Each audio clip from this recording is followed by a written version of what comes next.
Hey guys, let's talk about resumes.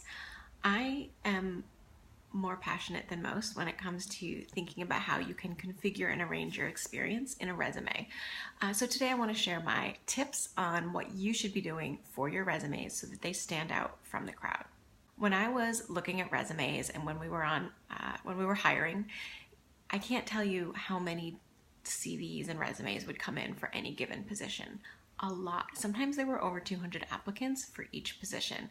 And so I want you, anytime you're submitting a resume, to really put yourself in the position of the person who's doing the reading. It's a lot to go through. And now that I'm on the other side of the table where I'm helping people prepare their applications for submission, I want to share some of the tips and best practices that we've used to make sure that their resume stands out from the crowd, and if they're the right fit, yields a job interview. So one of the best tips I can give is to be organized. You'd be surprised how many different cover letters and resumes would come, and the file name would be for the wrong company or a different position or something like that. And honestly, when you have 80, 100, 150, 200 resumes to review, mistakes like that will move you to the no pile very quickly, because at that stage where there's that many applicants, they're looking for a reason to knock people out. So we want to make sure that you're organized, that you're naming your files correctly. You're not just calling it, job application or resume or something like that. Imagine being a recruiter and opening up all the files they see every single day, all with the same file title of resume. So use your name, use the correct position, and double check that stuff before you hit submit. My second tip, don't bury super relevant information. That job posting should be guiding what you share in your resume and how you present it. So take a look at the job posting and ask yourself, what are the soft skills they're looking for? What kinds of projects are they hoping that you've completed? What kind of experience are they hoping that you have? What kind of technical skills are required? We want to make sure that that's what's being highlighted.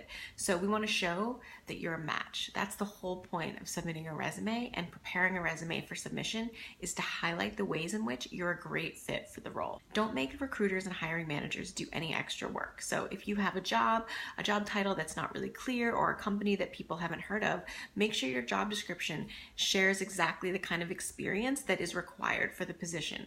Don't bury things. On the other hand, make sure you're not sharing a whole bunch of irrelevant information either. It's super cool that you're an honor student, but no one needs to know that if it's not relevant for the position at hand, particularly if you're a professional with some years of experience under your belt. Number 3, consider using something like a summary of qualification. A summary of qualifications is exactly what it sounds like. It's a brief summary of the ways in which you match the needs of the position with your own experience. And something like this could be 3 to 4 bullet points. It could go right under the header, so where you list your name and your contact information. Summary of qualification can go right below that and above your education or experience, however you've arranged it. And what it does is it gives hiring managers and recruiters a way to see that you're qualified for the position right away.